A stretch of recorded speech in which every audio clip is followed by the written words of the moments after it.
Ladies and gentlemen, welcome to the show. Today we have Eric Romero, one of my best friends, a very talented chef and currently unemployed. That's right. So if anybody needs a stripper, no strippers today.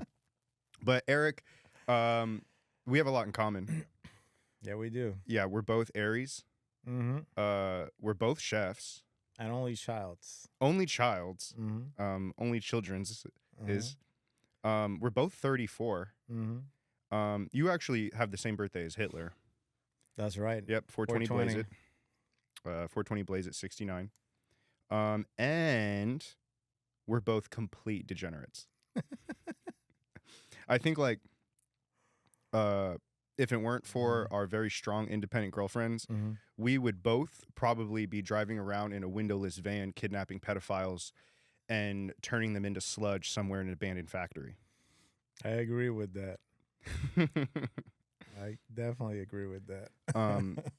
But thankfully, that is not our existence. We are pretty blessed. Yep. So I want to ask you about your culinary life. So my culinary life, how did it started?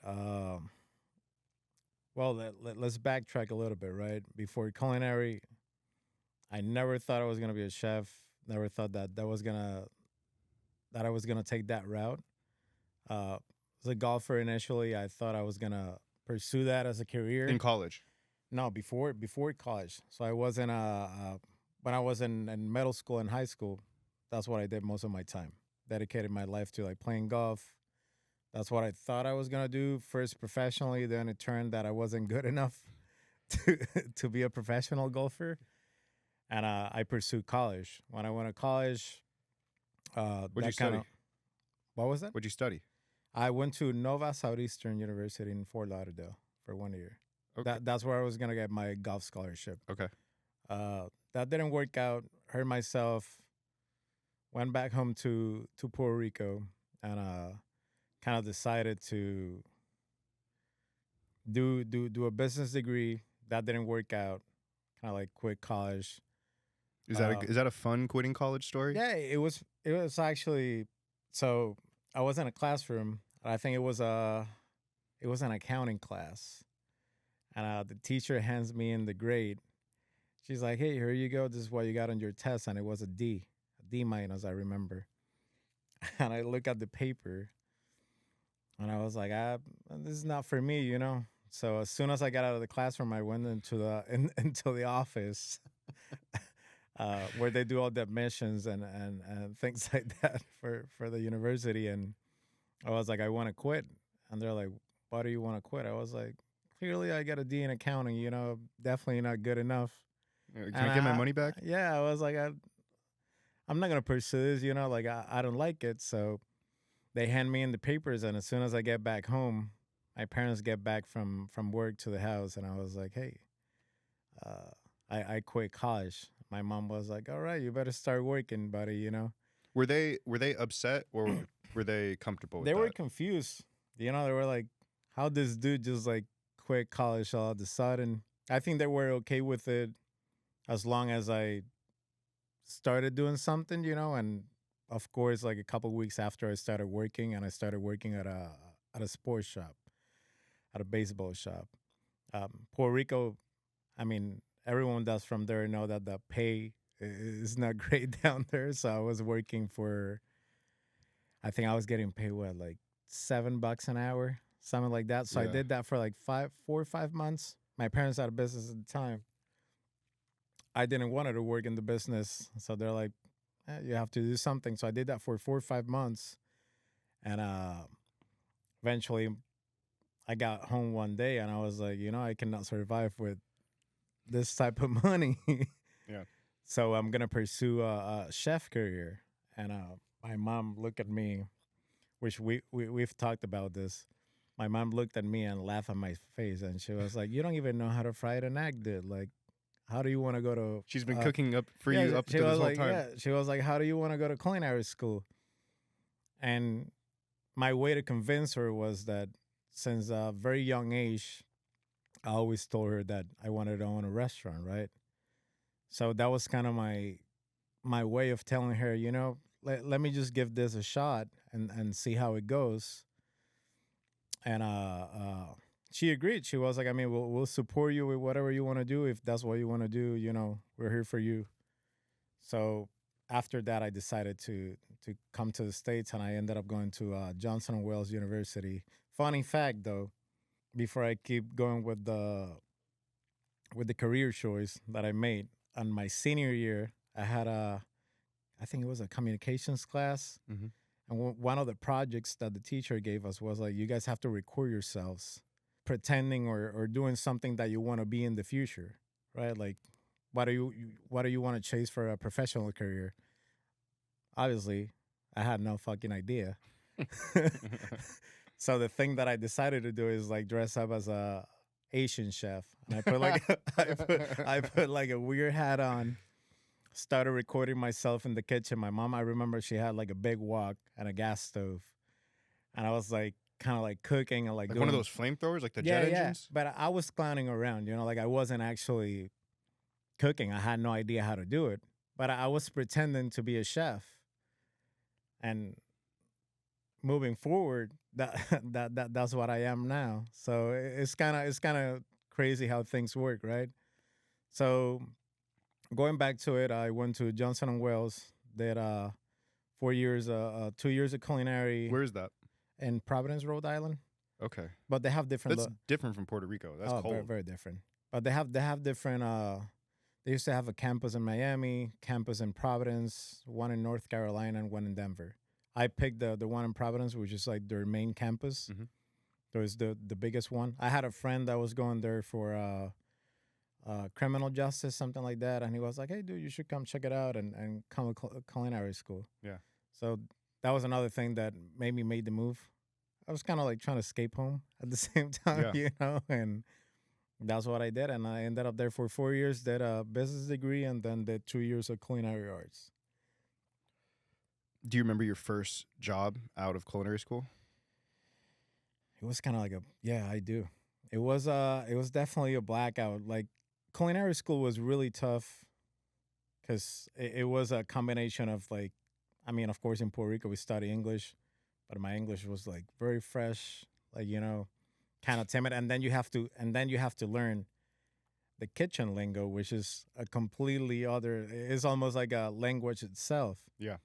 Ingredients, French. You got French term for like certain utensils Techniques and and stuff, yeah. techniques and stuff. So I was like, damn, I'm struggling with both. So it took me some time. I did my freshman year. Then after my freshman year, my first job at a restaurant, it was back home. So once the year is done, the freshman year, in the summer,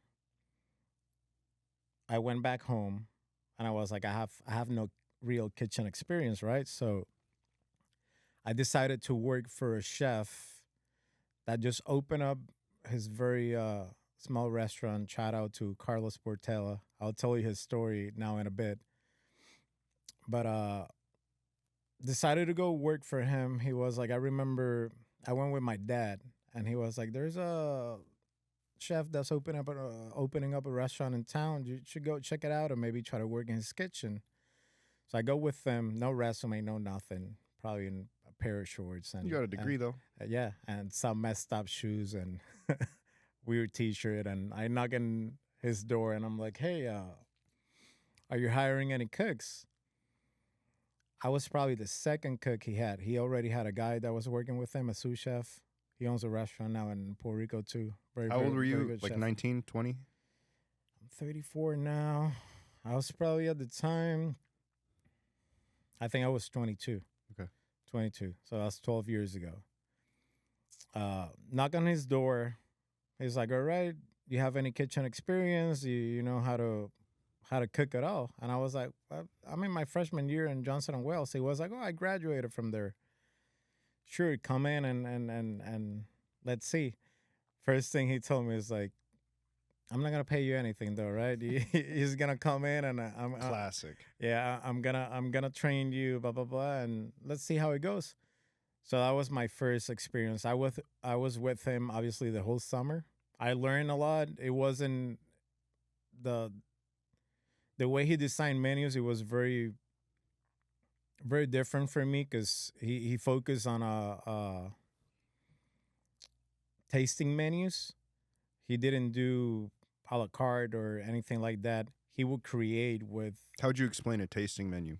I mean, a tasting menu is different ways of doing it, right? Obviously, you have to do it to what the customer wants and likes. There's different settings. So some restaurants have a fixed tasting menu where you go and there's what we offer: first course, which is usually a cold or hot appetizer. Second course is usually an entree. Third course is usually a dessert. If they want to do four courses, they usually do one cold, one hot, one entree, one dessert.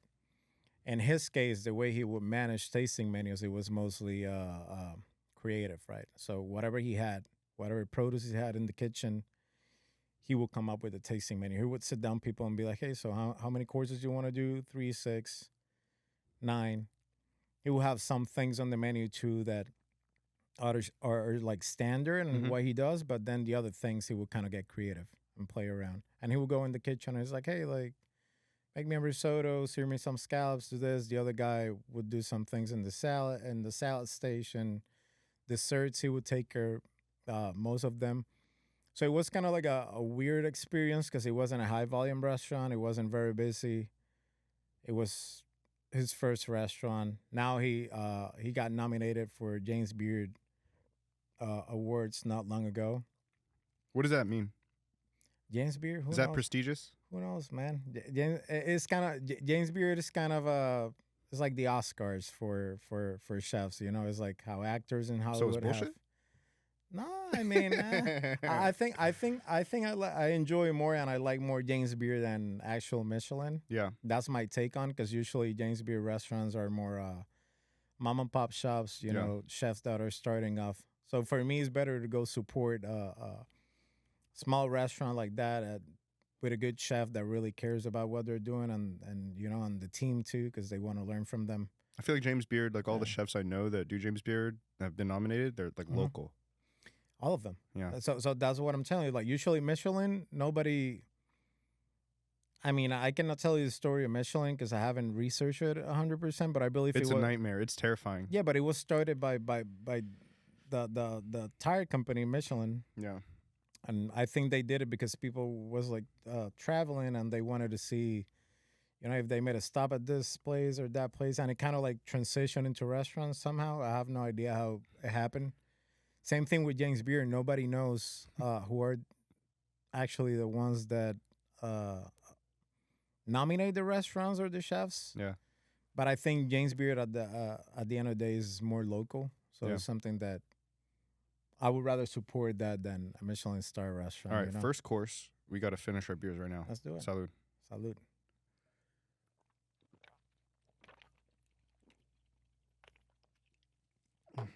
Okay. Second course. Ooh. Yeah. I didn't know what beer to get you. What's your favorite? I love lagers, but I fuck with IPAs too. It's not bad. Do you remember the first time you were fired from a kitchen? Have Oh, you yeah. ever been fired? Yep. How many times? 2 times. 2 times. So it's like two Well, very the distinct. first time I got fired. Second time I fired myself. That's called quitting. yeah, but they could have easily fired my ass. All right, let's hear it. So, right after I worked for this chef that I was just telling you about, I went back to Providence. And I thought, like, you know, I work in a restaurant for 3 months. I'm a badass. I know more than these other assholes that I have in this classroom, right? So, right after that, I decided to go to a restaurant downtown, French restaurant. The name was, I'm trying to remember. I don't have it on the top of my mind now. I completely forgot about the name of the restaurant. But It's all a blur. yeah. The point is that I go into this restaurant, right, bring in my resume. Chef is a good friend of mine, Berto, Guatemalan. I remember I sit down with him and he starts interviewing me. He's like, "Hey, so why are you applying to work here?" And I was like, "Well, like, you know, I have this experience. I work at this place. The chef that I work from in Puerto Rico, he liked to do some things like kind of like molecular gastronomy, forward. Like CNCS. he was trying to like modern techniques and things like that. So Berto asked me, "Do you have any experience with molecular gastronomy?" And I was like, "Yeah, sure, I did. I worked 3 months at a restaurant. Hell yeah, I'm a badass." So he hires me. I start working there. I think it was like the second day, and I go in, higher pace restaurant. They did a little bit more volume. It was more busy, and he's like, "Can you please like strain this stock for me?" I was like, "Yeah, sure." So I remember I got a 22 quart Cambro. I was in the saute station. I remember exactly where I was, and I got the pot. I'm like, which one is the best way for me to strain this? So I put the Cambro right on top of the stove top, which was off, but it still had It was hot. yeah, it was hot. So as soon as I put it on the stove, Oh fuck. I started straining the stock, and I see a bunch of liquid coming to the bottom, and I'm like, why is like all the stock going to the floor? The camera was completely melted at the bottom. So he comes at me, he's like freaking out, like screaming, like, "What are you doing?" And I was like, wrecking ball, like all nervous. I finished my shift. I had to come back to work next day. He sends me a text message. He's like, "Hey, don't come back to work." That was my second time working at a restaurant. I was like, God damn it, what am I gonna do now? So after that, How'd you sleep that night? I don't remember. I was probably blacked out, drunk, and and woke up next morning hangover as dog shit. So I don't think I remember it, but yeah, that's how it happened.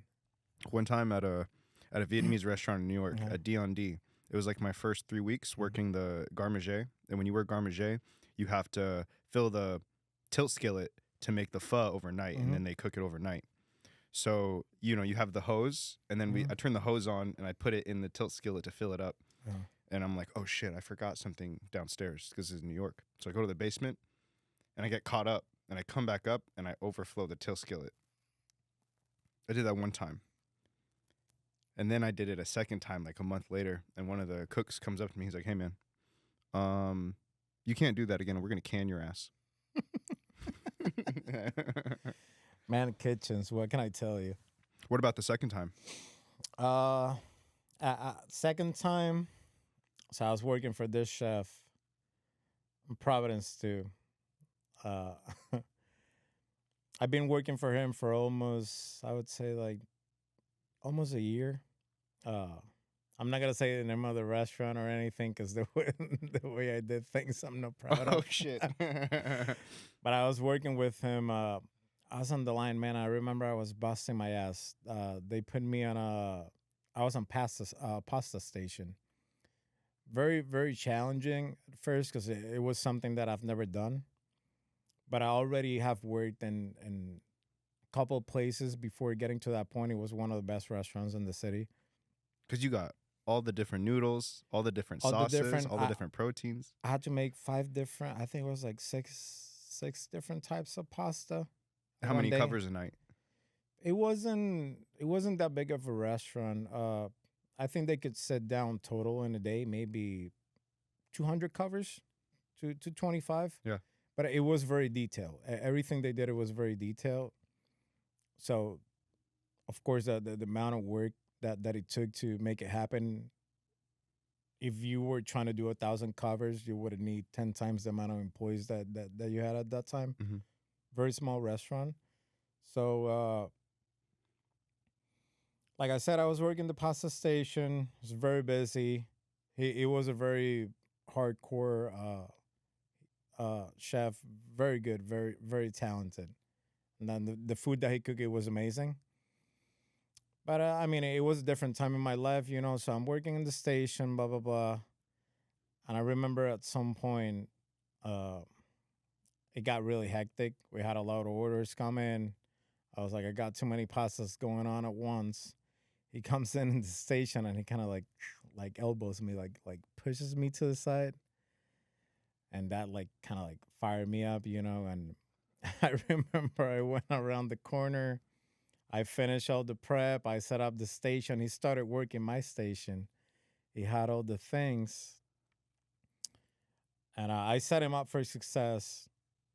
Made sure everyone else was good. I said I'm gonna go to the restroom, so I went to the restroom. Blah blah blah. Come back, grab my knives, and then I just like kind of like walked out. That was the thing in that place.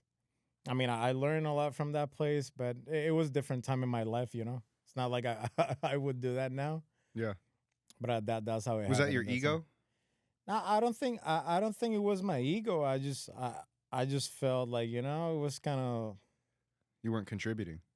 no. I You was were. I was contributing, and because of that is why I got mad. You know, but I understand that it's a high pressure situation, and it happens all the time in restaurants. Like Yeah. it happened to me once I became a chef. I had cooks that, you know, I maybe didn't approach them the right way, and they would quit or they would come back the next day, kind of like, you know, like, what am I doing here? But I think that's also part of being a chef.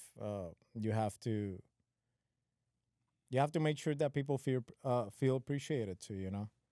And it's Do an you like being a industry that leader? is not very well known for that. I think it's changing, and I think there are a lot of chefs that are more conscious about it now, and they try to be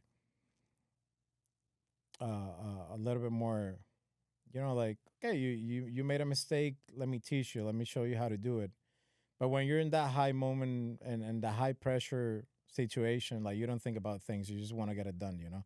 So I understand his position and what happened at that time, and I also think that I did it in the wrong way. It was like, you know, I reacted quickly, and I was like, you know, like, I'm done with this, and kind of like walk away. But things happen, you know.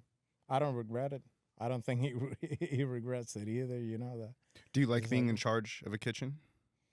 I do. I do when I have people that care as much as I do. How many times have you been in that situation? I haven't been in that situation in a long time. You know, like, Where you get like a championship team? I mean, I did last place I was a chef at in Disney. I feel like we had three different teams, right? So we had a morning, late late night shift, and a mid shift. I think the morning team, which is the one that I work with, they really support each other. They were all Hispanic too, so I think that has something to do with, like, very hardworking. They wanted to help each other. They wanted to make things happen, and I was always there. Like, you know, I was calling the tickets. If they needed something, I would jump in the back of the kitchen if they needed something from the back. So it was a good camaraderie, you know, that we were helping out each other. So I think that helps. That makes it easier on the chef. And if the chef is willing to help the cooks, it makes it easy on them too. So I think it's a teamwork, but you rarely get teams like that. I think before that, when I was in Puerto Rico in a couple places, I had really good teams. You get nervous when you walk into a kitchen, you see a bunch of white boys? Not really, because I've seen. I mean, man, I don't think it's about the kitchen. I think it's about the restaurant, right? You, I have an eye of knowing when I'm walking into a good restaurant, and the first impression you get it when you eat the food. If you're getting food with care and food that tastes good and that's different and that's creative, you can look at the back of the kitchen and you can have any type of guy. You know that whoever is leading that team or whoever is working there is because they want to be there, which I think is the most important thing. You know, in a kitchen setting and a kitchen job, if you want to be there, you're gonna make things good, right? If you get either you want it or you need it, you know, either those two things. So if you need the job, you're gonna do whatever you have to do to make it right and do it how it's supposed to be done. And if you want to be there, you know, it's gonna be great too. So I mean, it's about reading the room. You know, you walk into a restaurant and you taste the food and you see how the front of the house works. If the front of the house works good, usually the kitchen works good too. You know, because they have a good team all around. Do you have any advice for young cooks? Maybe like, Oh, 20, 21, coming out of culinary school. Maybe they watched a TV show and they're super inspired. I mean, at this point in my career, I would say don't do it. I'll be pick something else, but if you're really passionate and you love food,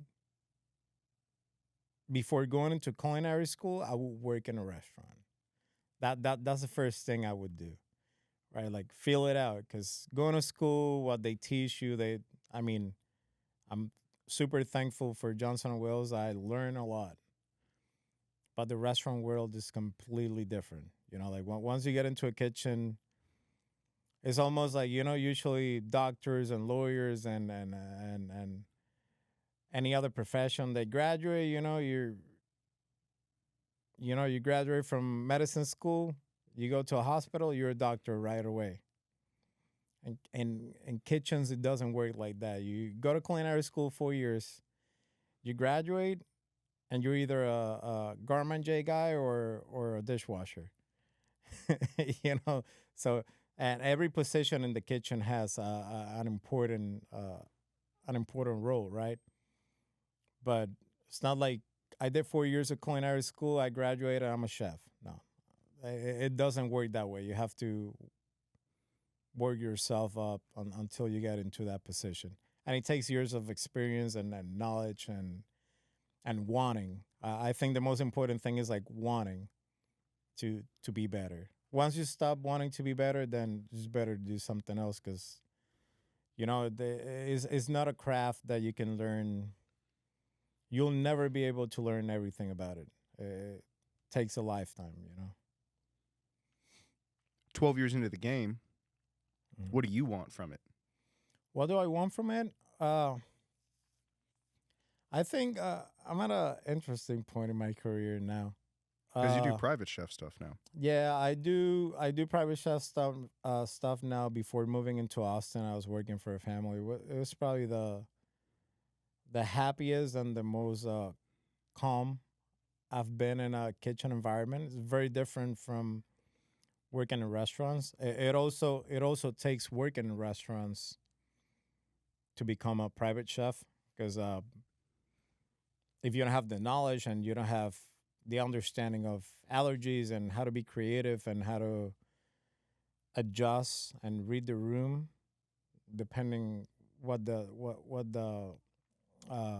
client wants.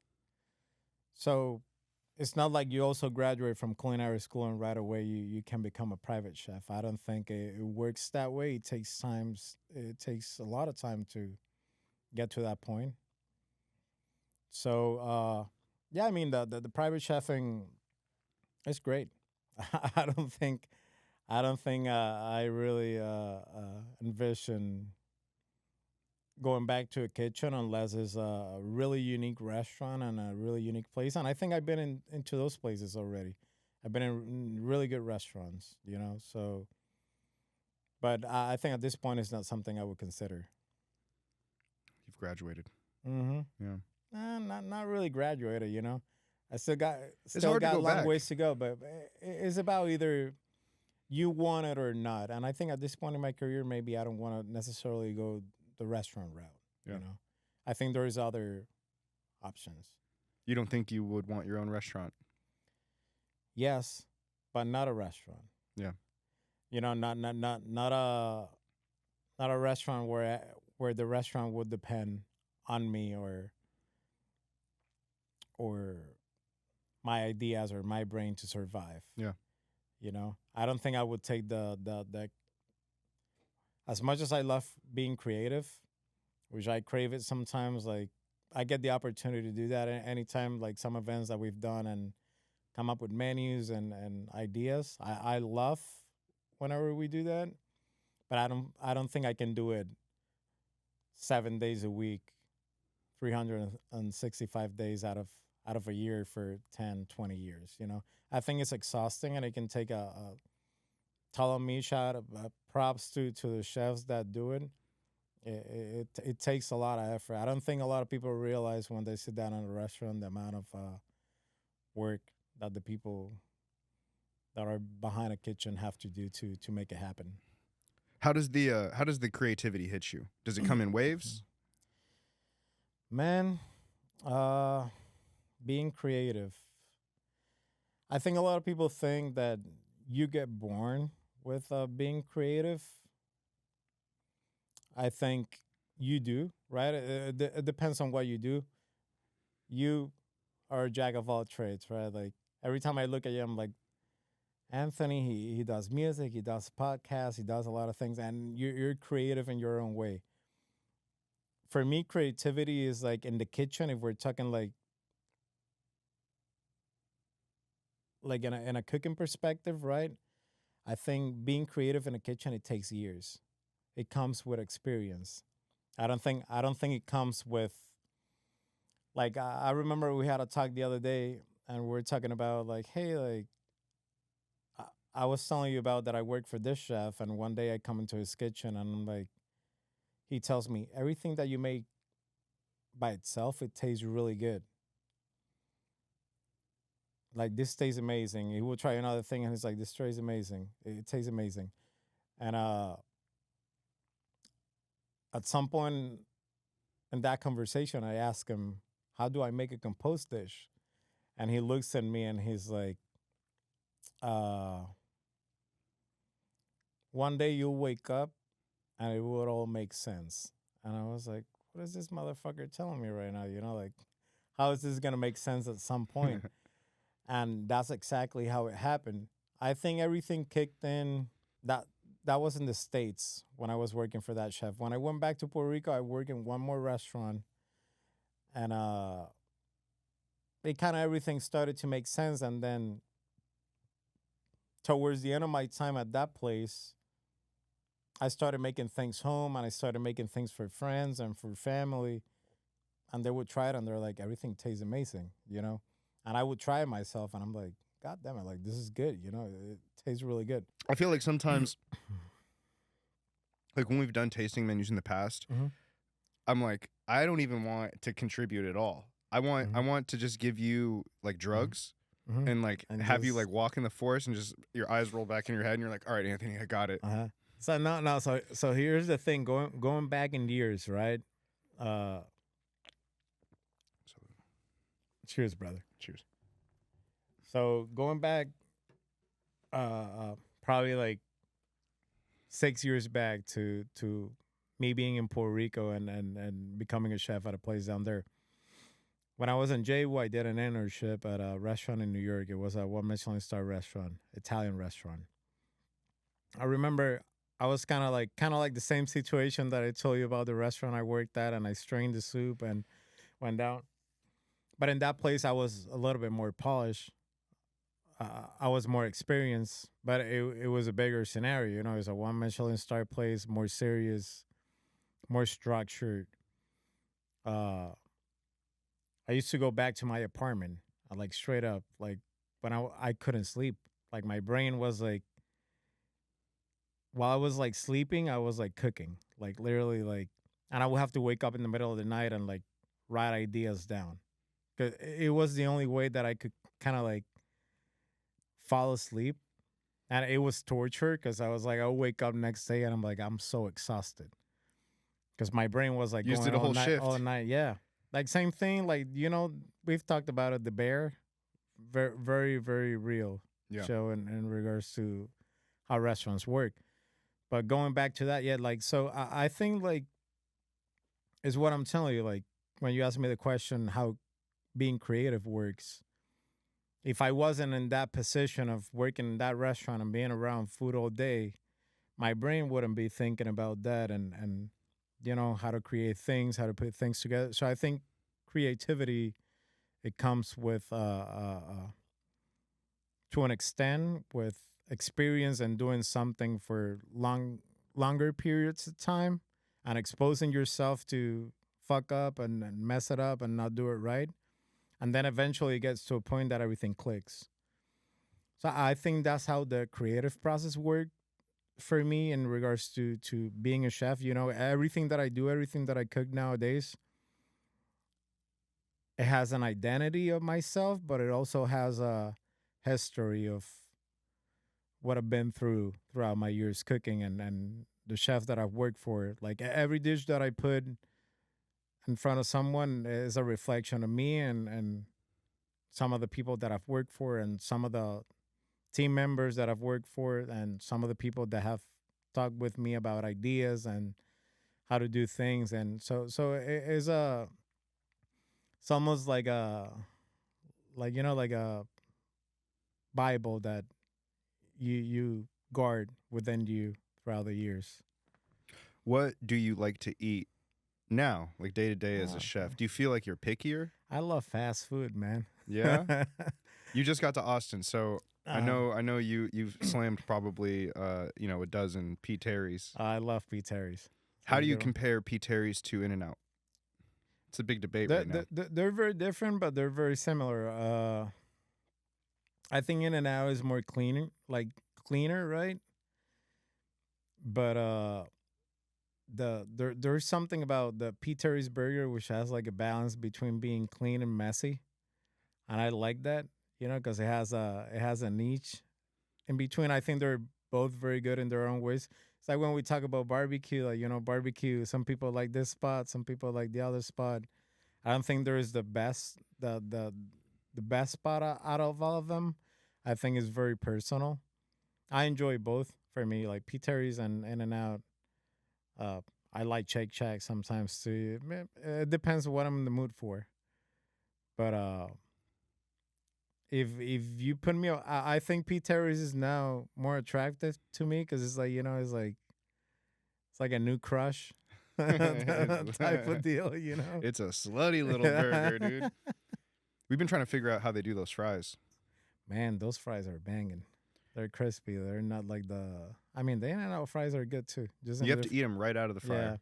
Yeah, I know a lot of people give crap to the In-N-Out fries, but hey, That's because those are the same people that eat food in their cars, dude. Yeah. Yeah, maybe if you would just sit down and eat the burger in the restaurant, your fries wouldn't be soggy. Yeah. No, but they're not bad at all. They're good. How many times do you think you've failed to get to the point where you can write tasting menus just in your mind? I'm usually pretty quick with them. Yeah. Like there's something about how my brain works, like I don't, because I can go the really, really creative route where I have to step out of my comfort zone and try to do something that I've never done. Obviously, that takes one try or two tries to kind of like tune it up. Maybe even more, depending on what I'm. I think with desserts, sometimes I have to, try it once, then do it a second time because it's not my forte, but I can make them really good. I think it's really easy for me to put flavors together, like how my brain works. Like I'm really good at knowing that this pairs well with this and that. I think that the hardest thing when you're trying to cook, right, and even do tasting menus is like execution. Like you have to be very detailed because you can have a great idea in your mind, but if you cannot do something properly, it takes the practice for you on how to learn to do that properly, and then the result will be even better. But in regards to flavors, I think I'm very good at putting that together. Do you see a world where the chef can be replaced by automation and AI? Never. And no, Never. I mean, they're gonna try. that they're gonna try. I mean, and I think the food industry and like in the fast food world, hell yeah, I think that's gonna happen eventually. Especially the more simple the concepts are, the easier it's gonna be for certain things to be replaced. But I don't think a restaurant or a chef will ever be able to be replaced because at the end of the day, people craves human interaction and they want to sit down in a restaurant and talk to a server. Maybe 3 generations from now, who knows? They'll be talking to robots and shit. But I don't see that happening anytime soon. And especially from the chef end, like At the end of the day, if you want AI or a robot to cook how you're cooking, you're gonna have to tell him what to do. So he's not replacing you. He's just following instructions on, on what you want him to do, kind of. Let's say uh shit hits the fan, right? And you Mhm. have to go work at a restaurant like tomorrow. Mhm. Which one would you pick? Fuck, you caught me on the spot with that one. Uh, Like you got to work a fryer, you got to work the omelet station. I mean, I don't think I would pick a restaurant. I will pick a team. I will go to like 10 places and see how they do things and and how they interact with each other, and if the food is good, man, I'll jump in that kitchen. I don't care about, like, I think at this point in my career, I care about the food, but I also care about the team. Like you could be doing a burger, you could be doing a hot dog, you could be doing a taco, but if you care about it and everyone cares about it, I'm all in. I'm down. Yeah. I don't really care about the, the fancy shit and the fancy stuff. If that's what I have to do and the team is working great and they love what they're doing, count me in. It don't matter. I don't think it's about the restaurant. I think it's about the people in it. Yeah. So, something I really like to ask chefs about are their crazy nights out. Oh hell yeah. You know, So like many. we have some of the most insane war stories, Uh-huh. after work, even after work, Uh-huh. leading into the next shift. Can you share maybe one of your most exciting Yeah. stories out there in the field? A fun night out. I mean, traumatizing, fun, whatever. I don't remember a lot from from a lot of them. Uh, I mean, I think some of the coolest nights I've had out is after a really rough day in a kitchen. You get the whole crew and everyone is like exhausted, and like, and the chef is finished and they hug each other and like, hell yeah, we did it. We struggled, but we got through it. And then you go out and you party your ass off. You have to come back to work at 7 a.m. and it's 5 a.m. and you're going home and you hear the birds. It's like, shit, I have to be at work in 1 hour. And you just wake up and do it again. There's something peaceful about working while hungover. Mm-hmm. Makes hangovers a lot better than just sitting at home. Yeah, yeah. Well, I have one story. This is when I was in New York City. Okay. I was an intern, right? I remember we had like a really rough shift, and one of the Mexicans I was working with, they're like, oh, like, they asked me a technical question about something that a guy from culinary school should know. I don't remember exactly what it was. And it was like five of them, and they were asking, like, the chef asked me for this. I don't know what to tell him. And I kind of like spit it right away, and I was like, it's this, and as soon as I told the guys, from being the intern, I became one of them, you know? So we keep working the shift, finish probably like at 10 or 11. And one of them is like, hey, dude, like, thanks for that. You want to go grab a beer after work? I was like, sure. I was living in on 110th Street on the east side. Okay. He lived in Queens. So he's like, let's catch the train and go to Queens, and grab a beer. I was like, sure, I've never been to Queens. Fuck it, why not? Go to Queens. I have my backpack, my recipes, my wallet, bunch of things. Boom. We go to this bar. We got hammered, man. They took me to some weird places. I was like, where the hell am I? So the thing is that we party a night out, end up at the last bar, and I gotta go to a restroom. I have my backpack. For some reason, I was so hammered, I told the bartender, hey, can I leave my backpack in this corner with you while I go to a restroom? She's like, sure. So I go to a restroom, boom, come back. And I'm like, hey, my backpack. She looks at me and is like, I don't know where it is. They they stole my backpack with everything in it. So I had to work next day at, I think it was like 8 a.m. So I'm like, fuck, like, my wallet, I had a recipe book that had like, I don't know, a good amount of recipes, probably like 400, 500 recipes that I've taken from different places I've worked in and write them down and ideas, blah, blah, blah. So I lost it. And this dude is like, 5 a.m., bro. Like, don't go back to Manhattan. Like, stay with me in Queens. So I go stay in his house for like, I literally slept like 30 minutes. I catch the train back, and I still have my chef pants, blah, blah, blah. Yeah. So I put them on. I get back into the restaurant at 7. I'm never gonna forget that day. Like, I remember the lady I was working for. She's like, the chef de partie at the station. She's like, hey, like, go bend down on the low boy and grab me some type of vegetable, whatever.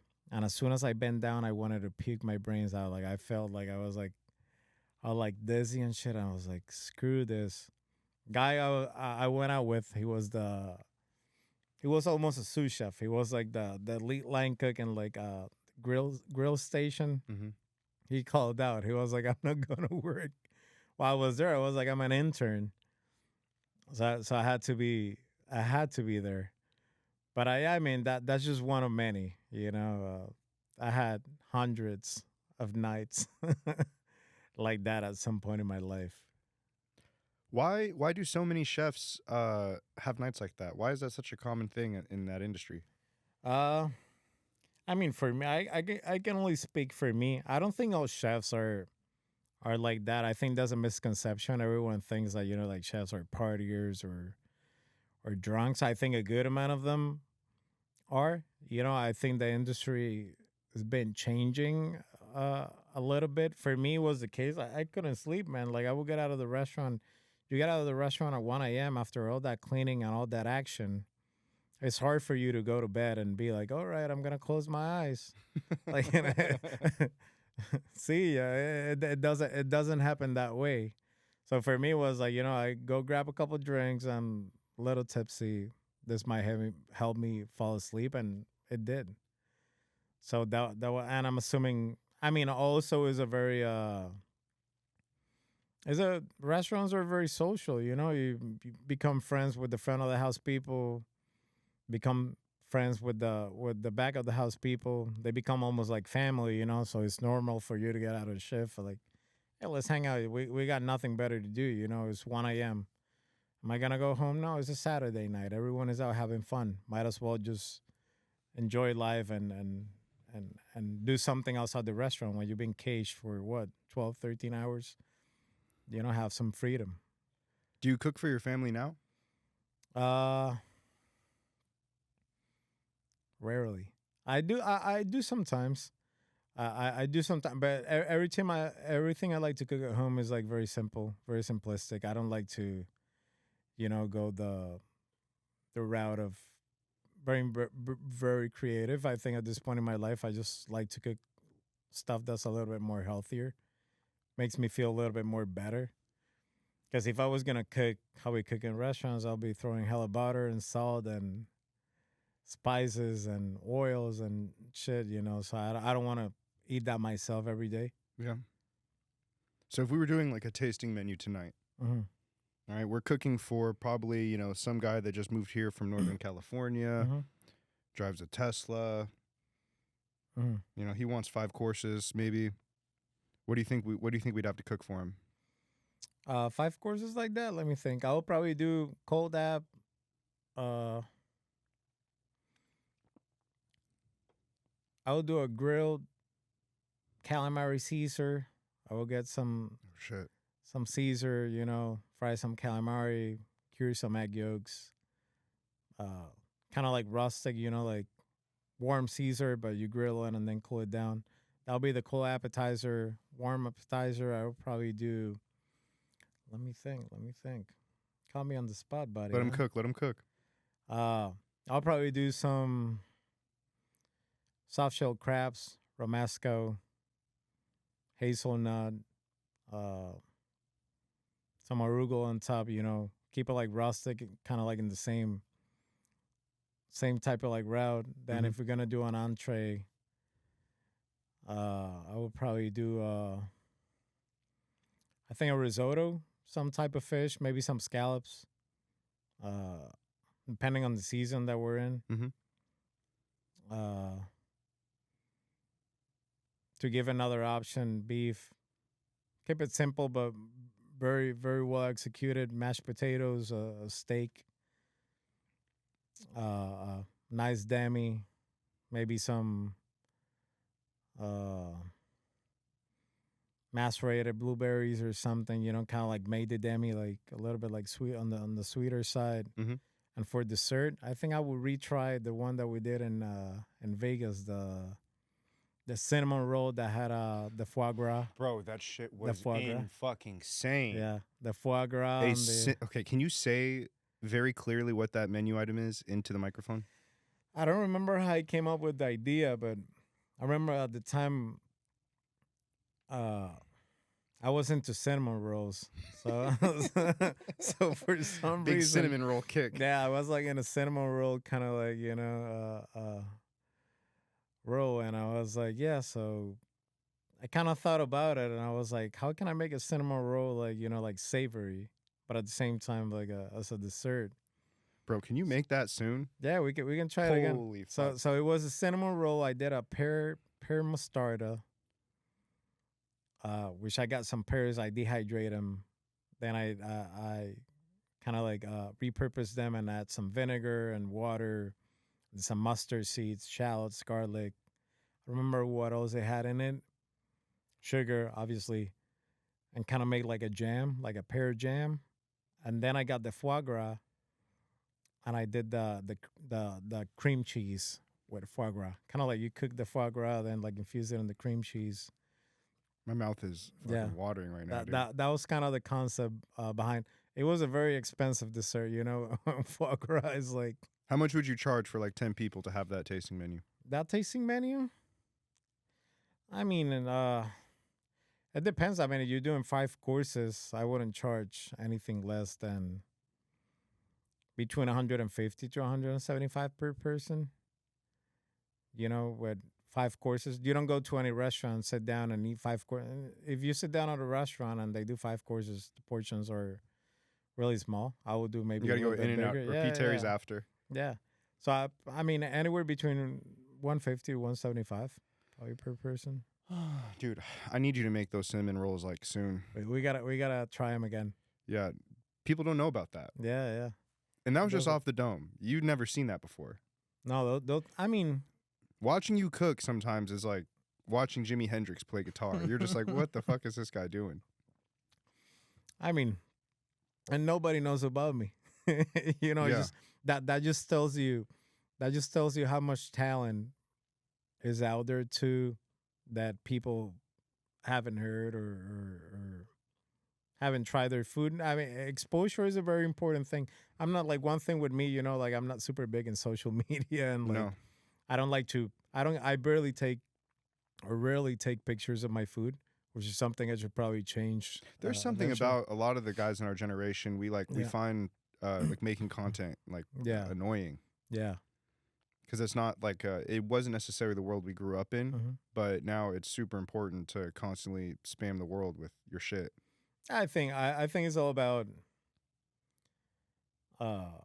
yeah, you got to stay on top of it. Like, you know, like for me the process of, you know, taking the picture and taking the best angle for the picture and posting it and making it look pretty and doing the post is kind of I would rather have somebody else do it for me, Yeah. you know, but I mean, it's definitely a skill that we can learn and just do it. And I encourage every chef that's working like in private chefing or in restaurants, post stuff because at the end of the day, it's just gonna give you more exposure and it's just gonna be better for whatever platform. What are we gonna eat Wanna- tonight? Man, I was thinking about some Chinese food or something like that. What kind? Like We can go to, sloppy, yeah, cheap like Chinese diner food. I'm down for Some that. oily, Some overcooked noodles. noodles. Yeah, fuck yeah, Oh, I'm so down. we're at 2. Is that time? Okay. Okay.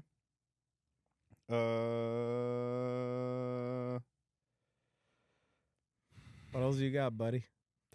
Honestly, man, Spit it out. I'm super. You got me thinking about those cinnamon rolls. Yeah. I'm. We They're in my mind. We gotta try those out. Yeah, I think I can taste it. Yeah. I can taste it, and once you see like the look on people's faces when you feed them, I think that's the different thing about working in a restaurant and working private is you can watch people eat your food, and the gratification is immediate. Yeah, that was something. Whenever you asked me the question about being a private chef, I think that's something that I forgot to mention. Chefs, like, usually when they work in restaurants, they don't receive the feedback from the customers, and if they do, it's usually the chef, right? Telling you how much you suck. Yeah, but the line cooks are the ones that are making it happen. You know, as a chef vision, line cooks are executing the food and they're cooking it, and I think it is important because, like, you get such rough days sometimes in the kitchen, and when someone comes and tells you, "Hey, I ate what you made me. It was amazing." It immediately, like, turns that switch around, and you're like, "Fuck! Like, what I'm doing is worth it."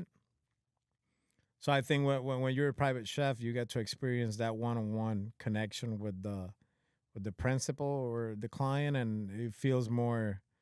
You know, when you cook something really good and they tell you, "Hey, I love this," it kind of excites you and makes you want to go next day and, like, you know, like, I'm gonna do something really good, and it just gives you, like, reassurance, you know. Why did you pick Austin? Because you just left Florida. You Oh, lived in Austin, Vegas, man. New York, Miami, Puerto Rico. Why Austin out of all the places? I don't know, man. I think Austin is kind of like the kitchen. The kitchen picked me. I think Austin picked me too. You know, it kind of. I told Mandy right before we moved here. I was like, if it's not Austin, it's the moon. Yeah. I don't know where else would I go. Yeah. You know, I mean, I have family here. I have you, one of my best friends. I have people that I care about. So it just made sense. And I think, like, difference between, like, the East and the West Coast. I mean, this is definitely South, but it has a feel still of, like, kind of like West for me. I really enjoy the time I spent in Vegas, and I like how the city was set up and everything about it. I live in the East Coast for quite a bit, and I was like, it's too cold, man. Like, you know, especially up north. Florida wasn't just doing it. I mean, so Austin just made sense. Well, it's awesome to have you here. Yeah. You got another brother to jump in the trenches with. But that's all we got for you today. Thank you for watching the show. This is Eric Romero, brother in arms. Cheers, brother. Cheers, brother. Salud. Thanks for having me. Salute. All right, that's enough from these payasos. Catch you guys later. Peace.